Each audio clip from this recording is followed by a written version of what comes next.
Sitting here in Sausalito, and I'm feeling mighty fine.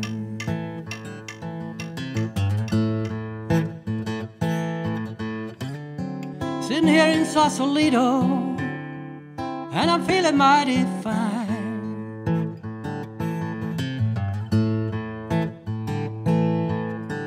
Bad luck's 3 miles away. Mein Papa war schon Musiker, der hat 25 Jahre Blasmusik geleitet und dann hat die Stadtmusik Chur, wo wir auf Chur gekommen sind. Eine Weile dann hat er Dorfmusik Trimis aufgepäppelt und dann sind wir wieder zurück auf Chur und dann hat er noch Knabenmusik, also eine Sektion gehabt. Und meine Mama hat bis zum Lebensende, mit 96 im Spital, hat sie noch ein Konzert gegeben, mit der Gitarre und gesungen. Also irgendwo kommt es von dort an. Und meine Brüder haben auch Musik gemacht. Und ich bin der Meinung, dass ich mit 14 die erste Komposition gemacht habe. Und das war ein Wiener Walzer. Aber heute bin ich überzeugt, dass der tönt hat wie ein Strauss-Walzer. Also eine richtige Kopie. Oder? Aber dann, das erste Konzert hatte ich dann in Chur 1969 auf dem Martinsplatz. Dort beim Brunnen. Und natürlich, dort habe ich ihm vorher gesagt, ich habe keine Lampenfieber, dort hatte ich noch.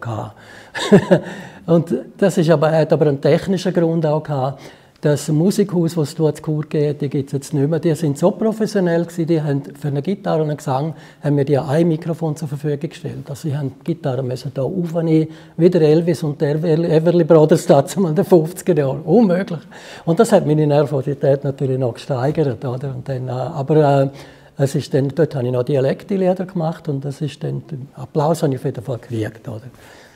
Und dann im 70 haben wir dann die Band Elysium gegründet, mit dem Andreas Caprez, der noch mit der Jellyfish Kiss berühmt worden ist. Wir haben heute noch Kontakt und haben gesagt, irgendwann machen wir mal eine Reunion. Das haben wir irgendwo noch auf dem Fehler. Und mit denen haben wir ziemlich viele Konzerte gehabt. Manchmal sind wir zu dritt, manchmal sind wir zu neunten. Und wir haben noch in der Vor-Kleinbühne-Zeit haben wir dort beim Robert Indermauer im Hof gespielt. Aber dort war es noch nicht Kleinbühne. Oder? Darum bin ich in diesen Büchern von Kleinbühne bin ich nicht erwähnt, oder? Weil es noch vorher war, vor der Gründung. Und dann mit denen haben wir ziemlich viele akustische Konzerte gehabt. Dort haben wir eigene Songs gehabt, instrumental. Ich habe Pablo Neruda-Texte vertont und so Sachen. Das war sehr spannend. Und dann habe ich dann eben den Rauch gegründet mit dem Iso Gemsch, Cordin Salesgross und Claude Lardon. Der Lardon hat letztens in England, der ist jetzt Orgelbauer, und der hat letztens in England eine Orgel in einer Kirche restauriert und finanziert hat die Orgelrestauration der Elton John. Und am Schluss der Party hat er noch einen Handshake von Elton John gekriegt. Oder? Und der Iso Gemsch hat ja nachher mit Paganini leider eine abgebrochene Karriere gemacht. Oder? Und er ist jetzt in Düsseldorf, da oben macht Videotechnik und spielt immer noch Musik. Und 3 miles too close.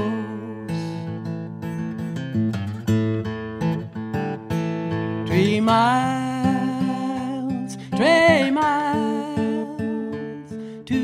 Nein, wir haben ein paar Live-Aufnahmen haben wir noch umeinander, aber CDs, also da hat es noch gar keine CDs gegeben, das war in den 80er Jahren. Und die Band hat Rauch geheißen. Und Rauch ist eine Bezeichnung, dass die Gegend von Domadems bis auf Trimis, die hat früher Rauch geheißen. Und die Leute waren Raucher, oder? Das ist nicht einfach eine Umkehrung von Chur. Das ist wirklich historisch belebt und so. Und dann haben wir lange das Vierte gespielt. Das hat auch so ein schönes Bild dabei von der Burg Ehrenfels, wo wir ein Open Air gemacht haben, mit einer improvisierten Bühne und so. Aber dort ist die Post recht abgegangen. Und dann gegen die Schlussphase von der Rauch, wo wir auch in Chapelle gespielt haben, im 81, im ersten Chapelle, dort war der Walti Lieder dann auch dabei in der Band als Gitarrist und Sänger. Und dort haben wir auch die Songs, die er dann für die LP «Drum singe ich drum», die politisch von ihm, die haben wir alle schon im Repertoire gehabt und hätten auch können auf Tournee, aber wir waren alle arbeitstätig gewesen. Und dann hat er einen Max Lesser wieder geholt und hat die Band zusammengestellt und dann eine der besten Platten gemacht, die er gemacht hat. Und parallel dazu, ich habe in der Rauch wir haben etwa im Café Scalias in Flims oben gespielt, beim Rudolf Olgiati. Der hatte das Kaffee gehabt und der hat immer wieder zugemacht.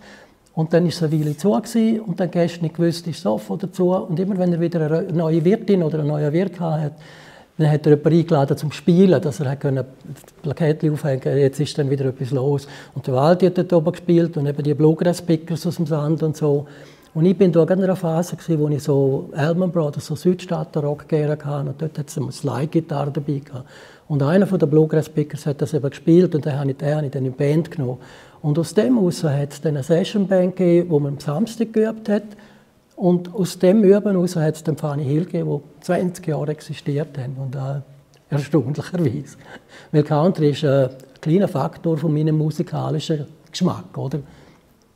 Aber wenn man in ganz Europa spielen kann und gute Gage kriegt dafür und man kann auch loslassen. Wir haben eine Art Country-Rock gemacht. Wir haben nie die Gassenhauer gespielt, wo man spielen sollte, wenn man Country macht. Wir haben immer von Songwritern ausgelesen, die wir kennt haben oder einfach, die wir gut gefunden haben. Und das hat uns dann einen gewissen Ruf von Originalität eingegeben. Und dann haben wir in 1986 haben wir in Münchwil einen ersten Preis am Country Festival gewonnen und das hat uns 3 Tage Studio gegeben. Und dann haben alle gemeint, ja, jetzt machen sie eine Single, oder? Und wir haben dann aber ein bisschen, weil wir ja gut verdient haben, wir ein bisschen Geld auf dem Konto gehabt und gesagt, da sind wir in St. Gallen einquartiert worden bei einem Studio und der hat noch nie Country-Musik gehört. Dem haben wir zuerst ein paar Platten geben, dass er sich einlesen können, wie das etwa tönen sollte, oder? Und 5 Jahre später war dann wieder Zeit, die ist dann auf Brambus rausgekommen, auf das zumal auf Kassette, LP und CD. Und 5 Jahre später haben wir gefunden, jetzt ist wieder ein bisschen Zeit für eine neue CD, oder? Dann habe ich zu den Jungs gesagt, am Übungsabend, ich finde, wir sind live besser als im Studio, wir sollten eigentlich eine Live-Platte machen. Da habe ich mich aber erkundigt, in der Schweiz hat das einfach niemand können. Oder? Alle haben gesagt, ja, nein, da muss man Overdubs machen und Zeug und Sachen. Und ein Live-Ding, Overdubs, das ist nicht das Wahre. Und dann habe ich gesagt, ich habe einen Kollegen in Nashville, den ich kenne. Dann gehen wir auf Nashville. Dann haben sie gesagt, du spinnst. Dann sage ich, nein, ich habe es ausgerechnet. Die Flüge sind drin, das Motel ist drin, das Auto, das wir haben, ist drin und das Studio können wir auch zahlen mit dem Geld, das wir auf dem Konto haben. Dann hat der Dani gesagt, nein, ich komme nicht in ein Flugzeug. Und dann sage ich, ja, in Nashville gibt es auch Bassisten, weisst du. Habe ihm dann ein bisschen Angst gemacht. Oder? Wochen später, am Dienstag, wo wir wieder geübt haben, hat er gesagt, du, können wir auch Swissair fliegen? Dann sage ich, ja, ist ein bisschen teurer, aber können wir, ja. Dann hat er gesagt, dann komme ich mit. Und dann sind wir da tatsächlich auf Nashville und haben da im Joe's Village Inn mit Hilfe der Amerikaner denen, oder? Ich habe einen Produzent, der heute noch Freund und Produzent von mir ist in Nashville, der Mike Dumber. Und dann haben wir ein paar Gäste gehabt, der Richard Dobson, das ist der hat 2 Nummer-1-Hits gehabt. Und bei dem in der Küchenstube haben wir dann geübt, oder, für den Abend mit den Gastmusikern. Und habe ich dann so schüch gesagt, eben, wir haben einen Song von ihm im Repertoire. Und dann sagt er, ja, wer singt denn den? Dann sage ich, ja, ich hätte eigentlich noch gerne, wenn du das singen würdest. Und dann ist er tatsächlich als Gast gekommen am Abend und hat seinen Song mit uns als Begleitband gespielt. Und das war ganz ein lässiges Erlebnis. Und nochmal 5 Jahre später haben wir Bordertown gemacht, auch in Nashville. Und nochmal 5 Jahre später haben wir 20 Years of Fun gemacht. Das war dann eine relativ akustische Platte, weil ich habe zwischendrin da schwer Tinnitus eingehandelt und habe gesagt, ich weiß nicht, ich muss sehr wahrscheinlich isoliert im Kämmerle sein und vielleicht kann ich akustische Gitarre spielen.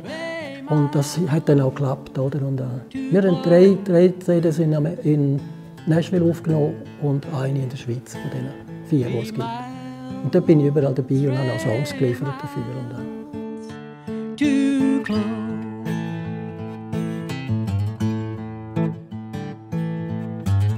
I'm swinging in my slide and I'm feeling mighty weird.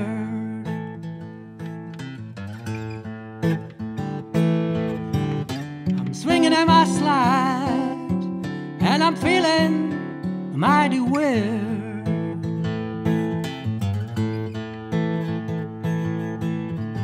Bad luck's 3 miles away, and that's 3 miles too close.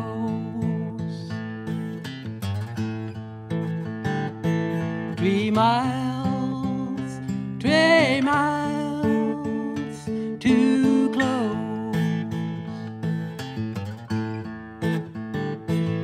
3 Sie sind dann mit der neuen Besetzung über. Und ja, das ist ein bisschen eine blöde Story. Der Manager von ihnen, der halt zur Zeit, wo ich am Schluss noch dabei war, hat dann ein bisschen zu hoch ausgewählt und hat den Produzent von Garth Brooks genommen. Ich hatte einen von Alan Jackson, was auch schon eine grosse Stufe ist. Aber, und dann, als die am ersten Tag im Studio waren, hat der Produzent gesagt, und wann fangen wir an zu üben? Und das war dann also ziemlich ein Gang für sie. Oder? Und dann sind sie mit 2 fertigen Stücken zurückgekommen, aber einen Sponsoringvertrag gehabt und täglich im Radio Grisha einen Bericht geben, wie es läuft und so. Also, es ist dann also ziemlich in die Hose. Und die ist nie rausgekommen. Ich habe die 2 auf einer Single daheim, also eine Privatpressung. Aber wäre gut gekommen, aber eben, das hat dann nichts mehr gegeben. Und, Wieso bist du denn dort ausgestiegen eigentlich? Ja, im 2000 bin ich ausgestiegen. Und, weil eben, wir Sendles ein Projekt, das parallel ja immer existiert hat, oder ist dann irgendwie ja, mehr mein Kind gewesen, als will ich dann ein bisschen auch musikalisch dann weiter wählen. Ich habe ja parallel im 79, als wir die live aufgenommen haben, bin ich am Freitag noch, am Mittwoch war der Auftritt gewesen, und am Freitag bin ich ins Studio, oder, und habe mein Endless Avenue Projekt angefangen, also quasi eine Soloplatte ist das so noch gewesen. Und dort ist ja eben der Townes Van Zandt, der hat 3 Nummer 1 Hits vorbeigekommen. Den habe ich in Chur im Drei König kennengelernt, in seinem Konzert. Und am Schluss, wo wir Flasche Veltliner erklärt haben, das dritte, hat er von einer Serviette so einen Eckli abgerissen und hat eine Nummer draufgeschrieben, «That's my telephone number from Nashville, if you're ever in Nashville, call me», oder? Und das habe ich dann eben gemacht und dann ist, ja, ich habe mich gefreut, wenn er nur im Studio als Besuch vorbeigekommen ist. Und dann hat er Gitarre dabei und gesagt, «What can I do for you?» Und hat bei 2 Songs mitgesungen, oder? Und, das war natürlich ein grossartiges Geschenk, es war wirklich ein Geschenk. In Deutschland fragen sie mich heute, schon am 97 ist er verstorben, und in Deutschland fragen sie mich heute noch, «Mensch, was musst du denn bezahlen?» Da sage ich, «Ein kleines Bier.» Und das war wirklich alles. Das war dann die Idee von der Plattenfirma. Ich hatte hier noch relativ eine dünne Stimme. Ich habe ja in New York im 87 noch eine halbe CD aufgenommen, oder, mit einem Drummer, der beim Dylan war und so. Und das ist, aber eben, mein Gesang war dort noch relativ dünn und so. Und dann haben wir uns entschieden, mit der Plattenfirma zusammen, dass ich mit Gastsänger und Sängerinnen, weil ich in Nashville in den Clubs und überall dermaßen gute Sänger und Sängerinnen getroffen, dass ich dann die eingeladen habe, um je 2 Songs von mir zu interpretieren. Und das ist unlässig rausgekommen. Und, der Townes hat mich dann später einmal noch gefragt, wieso ich die Vokale so weggegeben habe. Und dann durfte ich ihm sagen, ja, deine Stücke sind auch nicht von dir Hits geworden, sondern von Willie Nelson, von Emmylou Harris und so. Er hat gesagt, ja, das ist recht und so.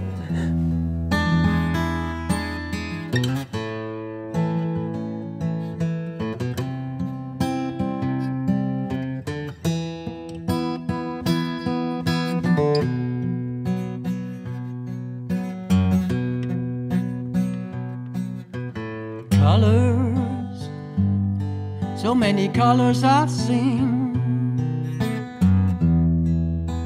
rambling through this world,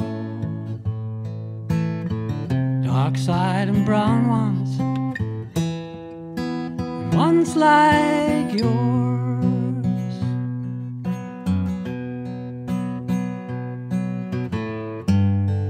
No reason to be blue.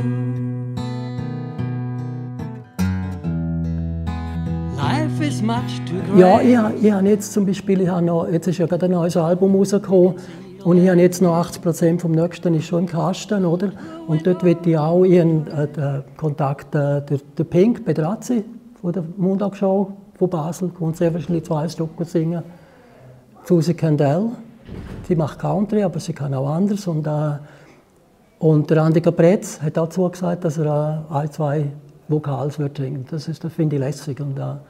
Und jetzt habe ich gerade eine CD-Taufe hinter mir, wo ich 4 Sängerinnen hatte. Also von denen steht dann auch noch jemand im Kästchen. Oder? Und, ich habe jetzt zum Beispiel auch faszinierend gefunden, wir haben einen Song aufgenommen mit der Ricarda, wo wir sehr spät im Projekt noch reingenommen haben, «A Town Called Marianne». Das ist ein bisschen ein Fun-Song, wo ich dann noch nie so einen geschrieben habe. Und dann live hat jetzt Sarah Mark von der Octo Vulgaris gesungen. Und dann hat sogar die Ricarda gesagt, wow, sie hat die bessere Version gemacht als ich, oder? Ja, das kann dann einfach passieren, oder? Aber ich finde es lässig, wenn es Leute gibt, die bereit sind oder die Lust haben, meine Songs zu interpretieren. Das ist auch ein Kompliment an mich, oder? Ich habe ja während der Corona-Zeit sehr viele Solokonzerte gemacht und die Leute haben dort angefangen, meine Stimme ist jetzt auch viel besser und auch viel ausdrucksvoller als früher, weil durch die Zusammenarbeit mit der Ricarda Vedana habe ich so gewisse, gemerkt, wie man rumturnen kann auf meine Songs. Und vorher habe ich die relativ linear gesungen, oder? Und ich habe natürlich nicht das Range, das die Ricarda hat oder andere Sänger und Sängerinnen. Aber ich mache jetzt viel mehr daraus. Und die Leute merken einfach, es ist authentisch und es ist ein hochverklebtes Leben dahinter. Und das macht einen Eindruck. Also ich habe während der Corona-Zeit etwa 20 Konzerte auch da draußen auf dem Platz gehabt. Kur offen, was ich ein sehr lässiges Projekt finde. Andi Schnotz hat sich da reingehängt während der Corona-Zeit, dass man gleich im kleinen Rahmen auf dem Hegisplatz und überall, und das ist jetzt ins 4. Jahr gegangen, bei jedem Kuroffen bin ich dabei gewesen, und das ist unlässig. Und das ist dort nie, man kriegt dort noch Hutgeld und manchmal ist es okay und manchmal ist es nicht okay, aber das Spielen hat immer Spass gemacht und die Leute haben immer Freude daran gehabt. Und, jetzt habe ich wieder eine Band gemacht und jetzt mache ich so, seit der CD-Taufe habe ich also die Ricarda Vedana kann nur noch eine Viertelstunde auf die Bühne, mit ihr ist es leider nicht mehr möglich. Aber ich habe jetzt 3 andere Sängerinnen und jetzt die nächsten 2 Konzerte mache ich mit der zweiten Ricarda, mit der Ricarda Desax früher, und jetzt heisst sie, glaube ich weiß nicht mehr. Sie ist schon lange geheiratet, aber ich habe sie fälschlicherweise mit falschen Namen auf dem Flyer getan, oder? Aber sie kommt jetzt die nächsten 2 Konzerte als Gast dazu, singt etwa 5, 6 Songs und den Rest singe ich, und das geht recht auf. Und sind dann einmal Cinema sur Platz in Irland zu spielen. Dort werde ich, wenn sie Zeit hat, werde ich Sarah Mark mitnehmen. Also immer ein bisschen etwas anderes, aber nicht gerade ein ganzes Paket, oder? Also so etwas wie eine CD-Taufe, das ist nicht so gut durchführbar. Das hat eine Arbeit gegeben, aber hat auch Spass gemacht, den Leuten und den Musikern, die auf der Bühne waren. Life is much too great. You can see the landscape through a window of a train.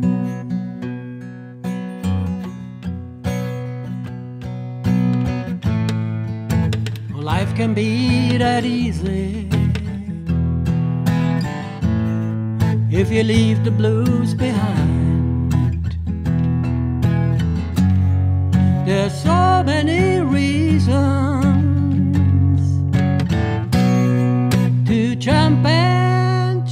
ja, da haben wir noch den Luxus gehabt, dass man uns angerufen hat, können wir bitte spielen. Und Deutschland, Österreich, Schweiz, oder?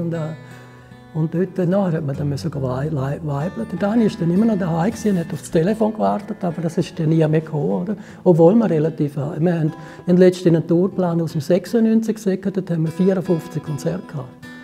Und alle waren voll berufstätig, also das musst du zuerst einmal machen. Aber es war lässig. Einmal kann ich mich erinnern, haben wir in Zeltweg gespielt, das ist bei Graz draussen, bei der Neueinweihung vom Formel 1-Ding. Der war ja lange zu wegen einem Unfall und dann haben sie umgebaut und am 96 haben sie den wieder eröffnet. Dann haben wir dort den Mölfi bis Mainz gespielt, im Zelt, 2500 Leute. Oder? Und am nächsten Nachmittag haben wir einen Bodensee spielen. Und dazwischen sind 11 Stunden Fahrt, oder? Aber wir haben es geschafft. Oder? So Sachen so haben wir durchgegeben.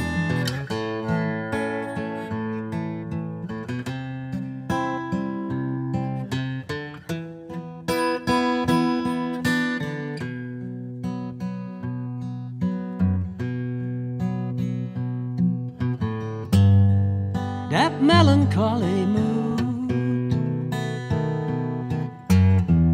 makes me sometimes so sad. But the magic of the moment makes you smile.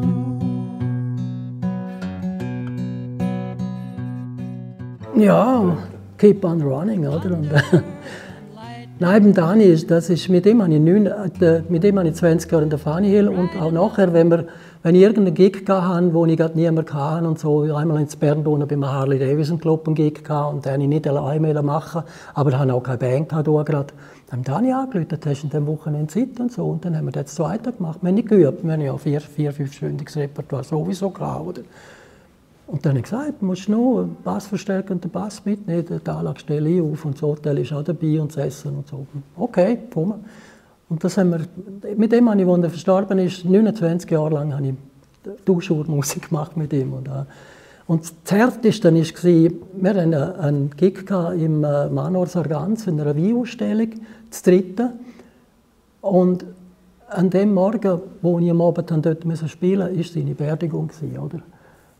Aber weil ich so ein gutes Verhältnis mit ihm hatte, durch die ganze Zeit durch, habe ich gefunden, er hätte vehement etwas dagegen, wenn ich den Gig nicht machen würde. Oder? Und dann habe ich dann einfach diesen 3 Sets, die ich spielen musste, in jedem Set einen Erinnerungssong an den Dani gespielt. Und dann ist, ja, es muss ja weitergehen.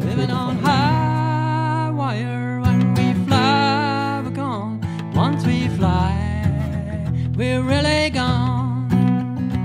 We're living on high wire. When we fly, we're gone. Once we fly, we're really gone. Du musst auch auf die Spotify und so Kanäle, oder? Man verdient ja heute so, die Gagen sind auf 10% runtergesunken. Also eigentlich kannst du nicht mehr daran denken. CD-Verkäufe gibt es nicht mehr. Und ja, also von was willst du denn noch? Wo ist denn das Publikum und wer schätzt denn das noch, was du machst? Also eigentlich ich habe auch schon Gigs, wo es mir so wenig geboten haben, ablehnen, weil ich gefunden, also ich kann nicht für einen Gig von mir draufzahlen, oder? Und das mache ich jetzt wirklich nicht. Dann höre ich daheim Musik und genieße mein Leben, oder? Nein, ja, irgendwo hört es dann einfach auf mit dem Spass, oder? Aber für mich, ich spiele natürlich täglich daheim, oder? Ich habe die Gitarre nicht einen Tag nicht in der Hand, oder? Nein, ich sage immer, ich habe in Teilen Sachen, die für andere selbstverständlich ist, dass man das hat, entweder eine Liebe oder eine Familie oder so etwas, das habe ich nie gehabt, oder? Aber ich habe dafür vom Kuchen ein Stück gehabt, wo andere nur träumen davon, oder? In Amerika auftreten und wohlwollend aufgenommen worden. Das erste Mal in Amerika, wo ich war, hat man sich einschreiben müssen in so Singer-Songwriter-Nights. Und das zweite Mal, als ich dort war, sind wir, also ich teilweise und auch mit der Band, sind wir eingeladen worden, um dort eine halbe Stunde zu spielen oder da und so. Und das war natürlich lässig. Also in Amerika kommt es nicht darauf an, ob du, wenn du in Nashville bist, ob du von New York oder Texas kommst oder von der Schweiz, die wollen einfach, wenn es gut ist, dann akzeptieren sie es, oder? Und das ist das Schöne dort, oder? Und da hat man vielleicht viel mehr Vorurteile. So. Ja, ich bin mir das erste Mal auch, als ich von Amerika Musik machen bin ich mir vorgekommen, wie der Alphornbläser von Japan, der in die Schweiz kommt, spielen. Das ist, ja, aber ich bin mit der Rockmusik aufgewachsen. Das ist, mein Papa hat einmal gefragt, was willst du für ein Instrument lernen? Und dann sage ich Querflöte. Dann sagt er, ja, das hört man nicht in der Marschmusik. Dann sage ich will auch keine Marschmusik machen. Oder? Und dann ist das musikalische Thema, das mit dem Papa nie mehr diskutiert über Musik. Oder? Er hat auch nie gewusst, was ich mache. Oder? When we fly, we're gone. Once we fly, we're really gone. Put your nose in the air. You can tell by the wind how the weather might change. Put your minds to the spirits and they will tell where the feather might fly. Ich bin 2 Jahre nach Nashville bin ich auf Texas, auf Austin, weil ich den Kontrast herausfinden wollte. Und habe zu Austin noch mal eins gemacht. Und in Amerika habe ich für das Austin-Album bessere Kritiken gehört. In Europa habe ich für das Nashville-Album bessere Kritiken gekriegt. Das ist noch komisch, aber das ist ja gleich, oder? Aber Texas war auch ein sehr spannender Ort zum Aufnehmen. Und da hat der Produzent irgendwie gesagt, er hätte ein Problem, er müsse mit mir etwas besprechen. Ich habe so ein schönes Album in Nashville gemacht. Ob ich denn will, dass das Texas-Album, wo wir jetzt am Planen sind, da auch so töne. Da sage ich, geht's noch? Ich komme doch nicht auf Texas, um ein Nashville-Album machen. Oh, da ist mir gerade ein Stein auf dem Ding. Da habe ich gesagt, nein, machen Ihre Musik. Ich will den Texas-Sound einfangen, oder? Und das war so lässig dann. Und weißt du, wo dann die die Hürde genommen ist, oder hat er gesagt, okay, dann sagen es meinen Musikern, die sollen loslassen, oder? Und dann einen Bassist gehabt, der hat beim Jerry Jeff Walker und beim Willie Nelson gespielt. Der ist gekommen mit einem 5-seitigen Stehbass aus den 40er Jahren, gespielt wie Herrgöttli, oder? Und nach dem dritten Stück, wo wir müde waren für die CD, habe ich zu ihm gesagt, ob er auch elektrisch Bass spielt. Ja, willst du, dass ich elektrisch spiele? Dann sage ich, nein, aber ich will es hören, oder? Und dann nachher, als er dann elektrisch gespielt hat, hat er gefragt, eben, was ich jetzt will. Dann sage ich, los, wir nehmen 14 Nummern auf und du weißt es am besten. Und dann, die sind so, denen wird normalerweise immer gesagt, genau was sie zu tun haben. Und ich lasse denen eben auch, wenn ich so einen guten Musiker habe, dann lasse ich ihn entscheiden, was und dann kriegst du aber auch das Beste, dann kann er sich ausspielen, oder? Das war herrlich, oder? Und, am Pianist haben wir einmal die Hand da hinein festbinden. Du darfst fast nicht sagen, weil er hat immer Bass gespielt, oder? Aber dann hat der Produzent gesagt, nein, Bass haben wir ja schon, du darfst da nicht spielen. Er hat es einfach nicht geschafft, oder? Er hat immer so sein Boogie-Piano gespielt, oder? Dann haben wir mit einem Gurt die Hand da drin, dann hat er dann nur noch da spielen. Das sind so kleine Episoden, aber auch lustig. Und There's so many reasons to jump and child. Oh, life can be that easy. Also es ist so entstanden, dass ich eigentlich eine Band hatte mit 2 Musikern und wir haben etwa ein Jahr geübt. Und der Gitarrist hat den Job gehabt, um einen Schlagzeuger zu finden und ich hatte den Job gehabt, um eine Sängerin zu finden. Und ich habe eine Sängerin gefunden und einmal ist auch ein Schlagzeuger vorspielen gekommen, das war nicht so das, was er machen wollte. Und dann haben wir eine Weile geübt, aber das ist, irgendwie hat es nicht mehr zusammen Ding, oder? Und der Ricardo hat aber meine Songs so gut gefallen, dass wir dann bei ihr daheim akustisch geübt haben, oder? Und etwa das 4. Mal haben wir gesagt, hey, zweitens haben wir mehr Wirkung als das 4. Also haben wir dann die Band aufgelöst und sind dann das 2. auf Tournee, auf Deutschland und Zeug und Sachen, oder? Und wo wir den CD aufgenommen haben, ist dann der Felix Rüdi, mit dem habe ich in der Mitte 80er Jahre mal eben die Dialektplatte für die Zeitglocken aufgenommen. Und dann habe ich ihn aktiviert, für im Studio ein bisschen Bass dazu zu machen. Und ihm hat das so gut gefallen. Nachher sind wir dann eigentlich immer als Trio gegangen. Und für mich war das natürlich viel lässiger gewesen, weil wenn du das Zweite bist, kannst du keine Solos machen. Und ich mache wahnsinnig gerne Solos, oder? Und als ich dann die Unterstützung hatte von einem Bassist und so, dann konnte ich dann zwischen ihnen auch meine Solos machen. Und ja, das war echt lässig gewesen. Und ich habe auch in Italien da unten gespielt, wo uns kein Mensch kennt hat, aber da war ein lässiges Publikum gewesen, oder? No, you don't get out. We're living on high wire and we fly. We're gone. Songs bei Schweizer Dankmal, das sind etwa 350, aber ich bin ein bisschen im Rückstand mit Anmelden. Jetzt bin ich wieder am Schreiben, oder? Und darum ist es auch so, dass ich mein Hirn nicht belasten will mit diesen Texten, weil ich will mein Hirn offen behalten zum Neuen schreiben, oder? Aber jetzt habe ich mir ein Convertible gekauft, das Tablet, wo ich dann alle Texte rein tue, und dann habe ich auf der Bühne mal Ruhe mit diesen Papieren hantieren. Also Alben sind sicher 10, die ich gemacht habe oder produziert habe oder so. Weil ich bin ja mit der Florina, die Musikstar-Finalistin, bin ich noch zu Nashville gewesen, oder? Im 2009. Wir hatten eine fantastische Band im Studio gehabt. Und eben noch ein Duett mit der Schwester von Johnny Cash, das war ein unlässiges Erlebnis. Sie hat dann, als die Aufnahmen vorbei waren, sind wir noch draussen, ein bisschen reden in der Sonne. So, und dann hat sie erzählt, der Johnny Cash ist etwa 6 Jahre vorher schon gestorben, hat sie noch erzählt von den Öben, die sie am runden Tisch hatten und dann Songs vorgespielt haben. Das ist der kalte Rücken drauf. Also näher an die Country-Szene her kommst du nicht, wie wenn du mit der Schwester von Johnny Cash diskutierst. Oder? Und das ist lässig. You started with wave,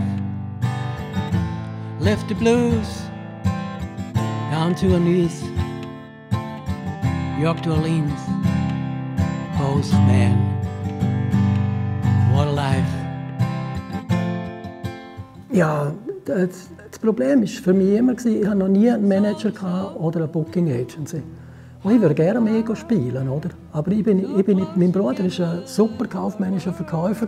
Ich bin das nicht. Ich kann Musik machen, ich kann Songs schreiben, ich weiß, was ich kann, aber ich weiß auch, was ich nicht kann. Ich habe einfach analysiert, in Deutschland, Österreich, jeder nur also aufstrebende Comedian hat immer das Management und ein Booking Agent. Ich weiß nicht, wieso das in der Musik nicht klappt. What a life.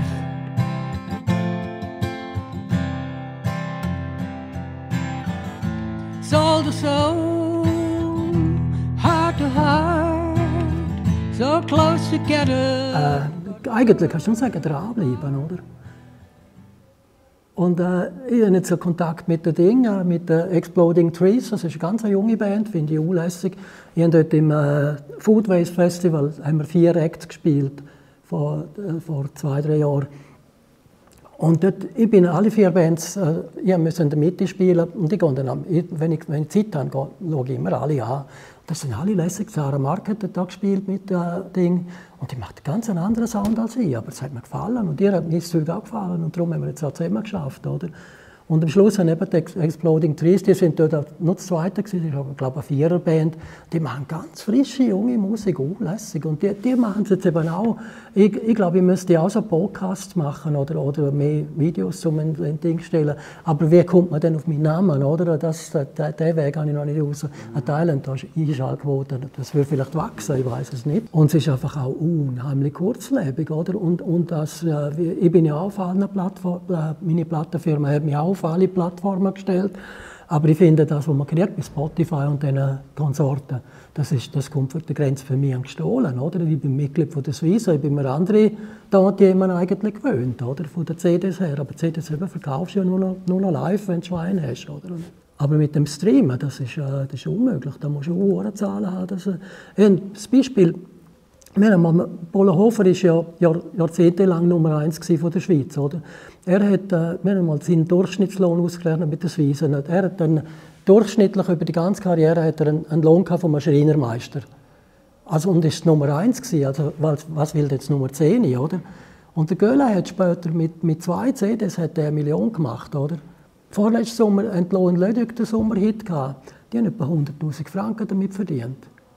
Das sind so die Relationen, wo wir herkommen und wie es zwischen ihnen war und wie es jetzt ist, oder? Und Lohn Lödig, die verdienen jetzt, weil sie viel spielen können und dort noch gute Gagen haben.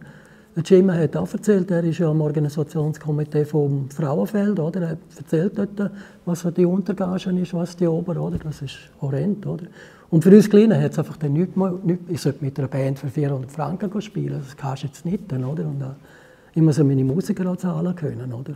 Was ich auch noch spannend finde, ist, weißt du, der Ricardo hatte den Wunsch gehabt, ein romanisches Album aufzunehmen und dann hat ihr gefallen ja meine Songs so gut. Und dann hat der Benedetto Vignier, der einer der Miterfinder vom Roman Grischun ist, hat dann meine englischen Texte ins Romanisch übersetzt, oder? Und dort in dem Projekt hatte ich einen Song gehabt, wo ich gedacht habe, plötzlich, da wäre ein Rap drin gut, oder?